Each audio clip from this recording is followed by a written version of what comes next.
Hai pecinta sepak bola tanah air. Kali ini Timnas PES akan menyajikan berita pilihan untuk kalian. Di antaranya laga playoff Olimpiade paling tidak niat sepanjang sejarah. Kebrutalan wasit gagalkan Timnas U23 ke Olimpiade Paris. Amukan STY kepada wasit berujung kartu merah.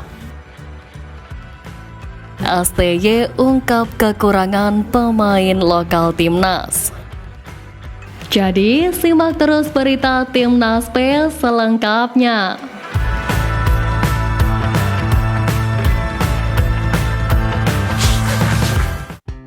Timnas Indonesia U23 menelan kekalahan 0-1 dari Guinea dalam laga playoff Olimpiade 2024 bergulir di Clairefontaine, Prancis.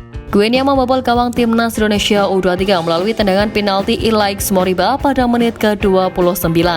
Dengan demikian, kekalahan dari Guinea membuat Timnas Indonesia U23 dipastikan belum berhasil ke Olimpiade 2024. Namun, laga ini dinilai begitu tak pantas. Sederet kejanggalan di laga ini membuat pamor event sekelas Olimpiade tercoreng. Pasalnya, laga ini digelar bukan di stadion tetapi di tempat latihan yang bukan standar untuk menjadi venue pertandingan. Tak ada VAR juga dinilai laga ini menjadi laga yang berkesan tak begitu penting. Guinea mendapatkan penalti setelah Witan melanggar Al-Ghazi Mebah pada menit ke-28. Ilaix Moriba yang merupakan jebolan Barcelona lalu maju sebagai algojo penalti. Moriba berhasil menjalankan tugas dengan baik seusai sepakannya ke arah tengah masuk ke gawang Timnas U23. Akan tetapi keputusan wasit menunjuk titik putih kembali berbau kontroversial. Dari tayangan ulang terlihat Witan minim melakukan kontak dengan pemain Guinea, itu pun sangat jelas dilakukan di luar kotak penalti. Namun wasit tetap menunjuk titik putih lantaran tidak ada VAR di laga ini. Tak hanya itu, wasit asal Prancis itu pun kembali membuat keputusan yang membuat kubu Indonesia geram. Guinea kembali mendapatkan penalti setelah Dewangga dinilai melanggar Al-Ghazi Mebah di kotak terlarang. Lagi-lagi jelas terlihat bahwa Dewangga tidak melakukan pelanggaran. Pemain PSS itu bersih menyapu bola dari kaki Al-Ghazi Mebah. Kebrutalan wasit asal Prancis ini sukses merebut tiket Olimpiade dari tangan Timnas U23. Keputusan tak masuk akal wasit membuat pelatih asal Korea Shin Tae-yong naik pitam. Tak hanya sekali, namun dua kali wasit asal Prancis itu merugikan Timnas Indonesia. Pelanggaran gaib yang dilakukan Dewangga menjadi puncak kekesalan STY di laga tersebut. Shin Tae-yong lalu melakukan protes keras, akan tetapi pelatih asal Korea itu diberikan kartu merah oleh wasit Francois Letexier pada menit ke-75. Lebih lucu dari Bu Udom, Francois Letexier menjadi salah satu wasit yang pernah diamuk oleh pelatih asal Korea Selatan tersebut. Calon pemain Timnas Indonesia Kelvin Verdong membocorkan rencana PSSI yang menyiapkan Timnas Portugal sebagai lawan skuad Garuda di laga uji coba. Semenjak PSSI dipimpin Erick Thohir melihat Timnas Indonesia bersua negara-negara top dunia bukanlah hal yang mengejutkan.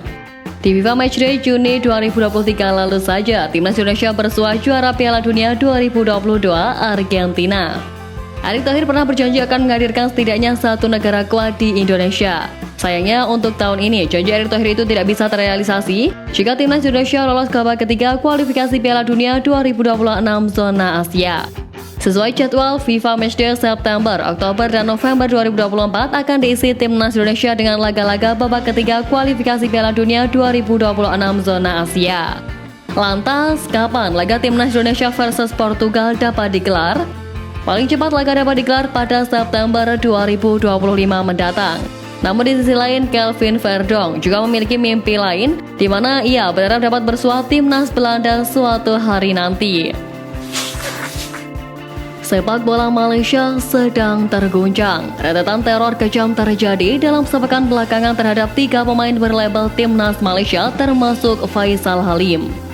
Winger asal Indonesia yang bermain di Malaysia bersama Sabah FC Sadil Ramdhani merasa prihatin dengan kejadian yang menimpa 3 sejawatnya di kompetisi negeri jiran tersebut. Ia juga merasa heran dengan perbuatan oknum-oknum tak bertanggung jawab yang tega menyerang 3 pemain kebangsaan Malaysia tersebut. Ia pun mengaku belum pernah melihat dan mendengar kejadian seperti itu sehingga ia menyayangkan kejadian tersebut. Sadil berharap seluruh pemain timnas Malaysia agar tetap aman, terjaga dan seluruh selamat dalam hal-hal yang buruk seperti kejadian ini. Pelatih timnas Indonesia U23 Sintayong menyindir para pemain lokal yang kurang berkomunikasi ketika sedang berada di tengah pertandingan. Sindiran tersebut ditunjukkan Sintayong setelah mendapat pertanyaan soal aksi Nathan Joaon yang kerap marah-marah di atas lapangan. Nathan Joaon memang sering tertangkap kamera memberikan arahan kepada rekan-rekannya ketika timnas Indonesia U23 sedang bertanding. Bahkan beberapa kali Nathan Joaon menegur pemain skuad Garuda Muda lain ketika kehilangan fokus dan konsentrasi. Terkait hal ini, Sintayong mengatakan aksi Nathan merupakan pelajaran berharga bagi para pemain lokal lain yang sering diam ketika berlaga. Sintayong pun mengatakan bahwa para pemain memiliki kebiasaan untuk tidak berbicara ketika berada di sebuah pertandingan. Padahal saling berbicara antar pemain sangat penting agar fokus dan konsentrasi terus terjaga sepanjang laga. Dia pun memuji aksi yang sering dilakukan Nathan Joaon ketika berada di lapangan. Menurutnya hal ini sangat positif bagi timnas Indonesia U23. Navarone Fur, gelandang klub asal Turki Bandırmaspor, kembali mengutarakan keinginannya untuk membela timnas Indonesia. Pemain keturunan Belanda Indonesia ini bukan kali pertama menaruh minat untuk bergabung dengan tim Garuda. Pada awal 2017 saat PSSI membuka program naturalisasi, nama Navarone masuk dalam daftar calon pemain. Namun hingga saat ini belum ada panggilan resmi dari Federasi Sepak Bola Indonesia. Meskipun usianya sudah 32 tahun, Navarone yakin masih memiliki kemampuan dan pengalaman yang mumpuni untuk membantu timnas Indonesia. Navarone juga menekankan bahwa dirinya masih memiliki performa terbaik di klubnya saat ini, termasuk dalam hal stamina dan kecepatan. Ia pun terbiasa dengan gaya permainan keras di Liga Turki yang menuntut stamina, mental, dan skill di atas rata-rata. Dengan semua pengalaman dan kemampuan yang dimiliki, menarik untuk dinanti apakah PSSI akan memberikan kesempatan kepada Navarone untuk membela timnas Indonesia. Penampilan timnas Indonesia U23 di Piala Asia U23 2024 memang luar biasa. Sebagai tim debutan, Garuda Muda mampu menembus posisi 4 besar dengan mengalahkan tim-tim kuat seperti sang juara bertahan Korea Selatan U23. Permainan apik skuad Garuda Muda itu pun membuahkan sejumlah gol indah. Bahkan 2 gol dari total 8 gol yang diciptakan di turnamen tersebut masuk ke dalam nominasi gol terbaik di Piala Asia U23 2024. Ya, nama Witan Sulaiman dan Rafal Struijk masuk ke dalam nominasi tersebut. Witan Sulaiman tercatat hanya mencetak 1 gol saja di ajang tersebut, namun sekalinya mencetak gol, pemain Bayangkara FC itu menciptakannya dengan amat luar biasa. Gol itu berawal dari skema permainan umpan pendek, berawal dari Marcelino Ferdinand, lalu dioper ke Rizky Ridho dan diakhiri oleh tendangan placing Witan. Lalu Rafal Struijk mencetak 2 gol dan dua-duanya tercipta saat Garuda Muda menyingkirkan Korea Selatan U23 di babak perempat final. Pemain diaspora atau pemain keturunan yang bermain di luar negeri memang menjadi salah satu kekuatan dan harapan untuk masa depan timnas Indonesia. Salah satu pemain diaspora yang dipantau langsung oleh pelatih Sintayong adalah Jens Reven yang saat ini juga tengah menjalani proses naturalisasi. Menurut Coach Sintayong, performa Jens Reven di Dordrecht U21 cukup menjanjikan. Reven telah mengoleksi total 6 gol dari 16 laga di klubnya tersebut. Meski sebagai striker, Reven tetap bisa bekerja keras turun membantu pertahanan. Ia memiliki karakter bermain defensive forward, penyerang yang mempunyai kemampuan menyerang dan bertahan dengan baik. Pemain keturunan Belanda Yogyakarta tersebut juga memiliki gaya bermain defensif modern dengan kemampuan dribbling bola dan body balance.